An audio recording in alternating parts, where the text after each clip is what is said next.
Halo semuanya, episode kali ini kita akan membahas lanjutan dari episode sebelumnya bahwa Nabi Muhammad ternyata pernah mengirimkan surat ke Kaisar Romawi Timur di Bizantium, Kaisar Heraklius. Dan cerita ini juga berasal dari riwayat-riwayat hadis yang sangat sahih dan sumber-sumber sejarah Islam awal. Dan seperti apa isi suratnya? Selamat datang di Haluan Misteri.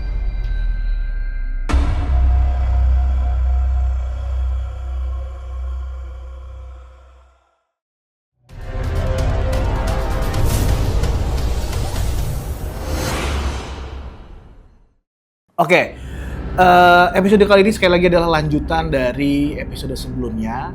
Dan kali ini gue mau ngecek apakah benar Nabi Muhammad pernah mengirimkan surat ke Kaisar Heraklius. Gue cek di ChatGPT.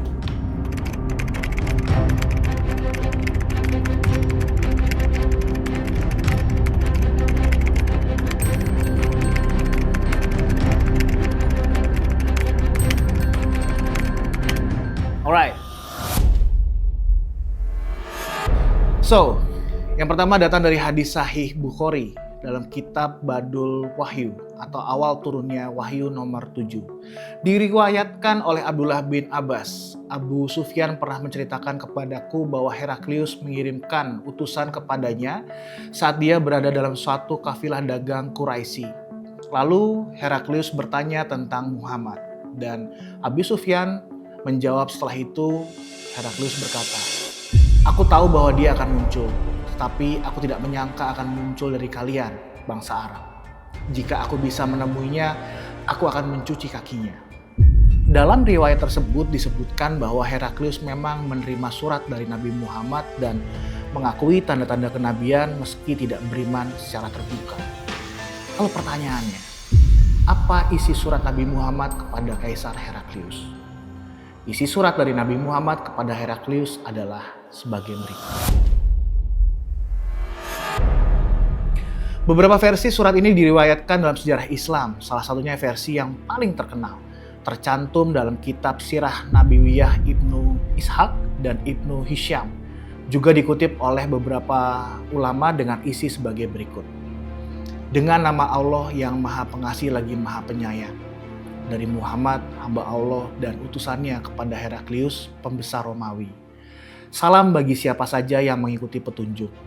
Amma ba'du, aku menyerumu dengan seruan Islam.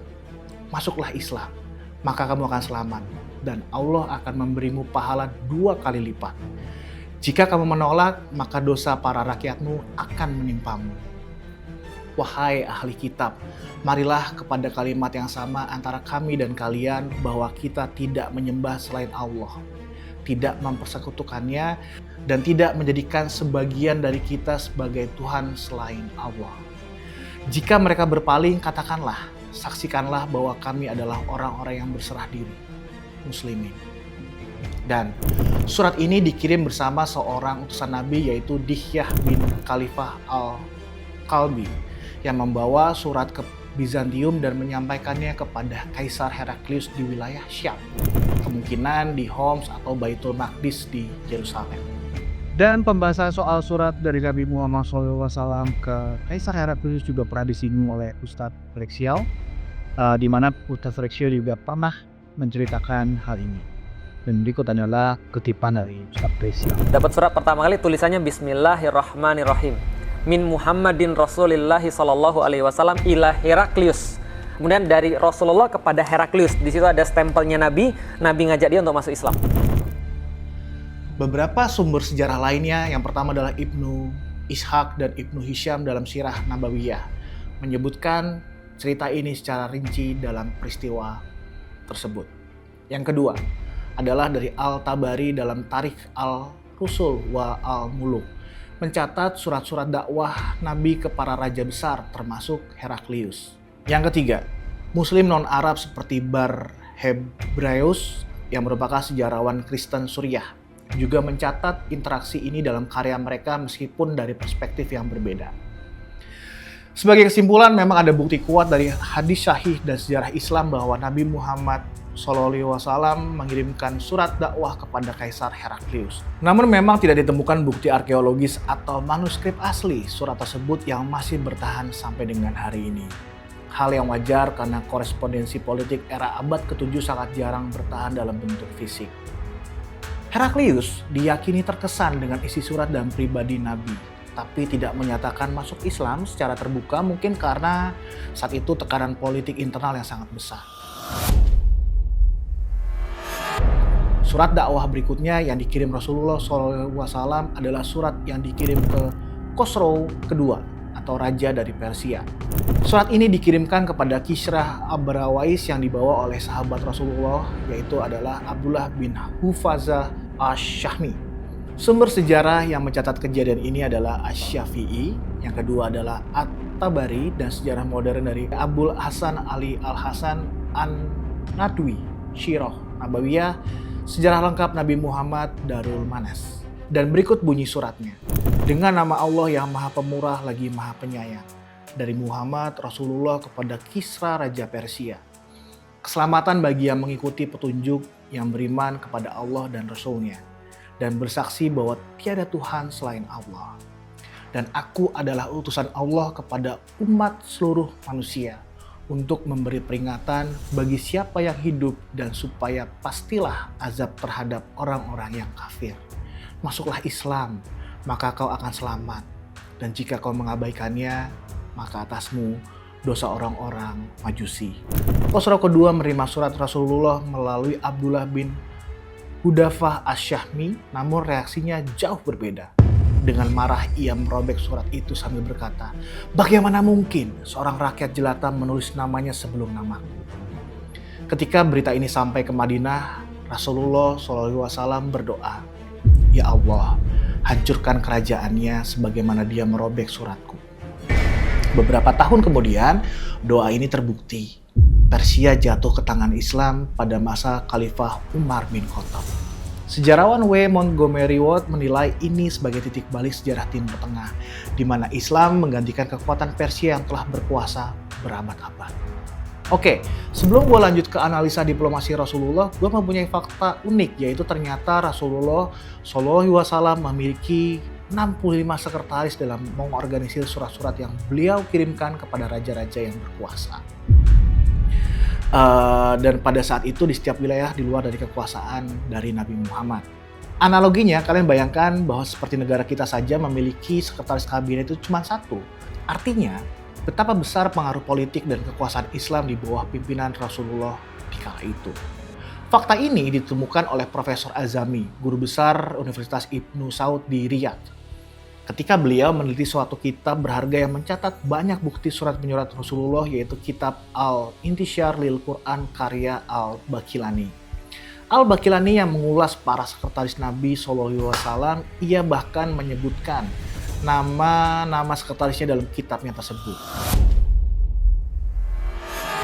Selain surat yang dikirimkan Rasulullah kepada dua kekuatan besar berbeda di kala itu, Heraklius dan Khosrow yang kedua, yang merupakan adalah Raja Persia, sebenarnya ada surat lainnya yang dikirim Rasulullah kepada para penguasa wilayah lainnya di kala itu yang tercatat dalam hadis yang disusun dalam kitab Tarikh Ar-Rusul wa Al-Muluk yang juga dikenal sebagai Tarikh Al-Tabari yang ditulis oleh Ibnu Jarir At-Tabari pada tahun 838 sampai dengan tahun 923 Masehi. Setidaknya ada 5 penguasa wilayah lainnya yang Rasulullah kirimkan surat dakwah saat itu. Yang pertama adalah Najasyi dari Ethiopia, penguasa Mesir Al-Harits bin Abi Shimr Al-Ghassani, Gubernur Suriah Munzir bin Sawa Al-Tamimi, penguasa Bahrain Munzir bin Sawa, dan Udah bin Ali yang satu-satunya penguasa yang merespon surat Rasulullah dengan cara unik, yaitu Haudah merespon dengan syarat politik. Ia hanya mau masuk Islam jika diberi sebagian kekuasaan. Tentu saja Rasulullah menolak karena iman bukan untuk diperjualbelikan. Berikutnya adalah tentang makna dan analisis diplomasi Rasulullah. Yang pertama dari perspektif politik.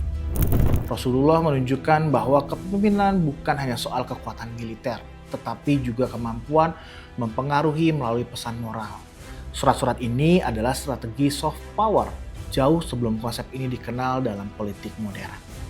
Yang kedua adalah perspektif budaya dan sosial.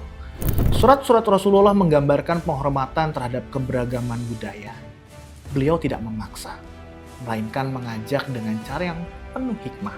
Inilah sebabnya Islam menyebar ke banyak wilayah melalui dakwah yang damai, bukan hanya perangan. Yang ketiga adalah pandangan sarjana barat. Karen Armstrong mengatakan diplomasi Muhammad adalah revolusi komunikasi lintas budaya di dunia kuno.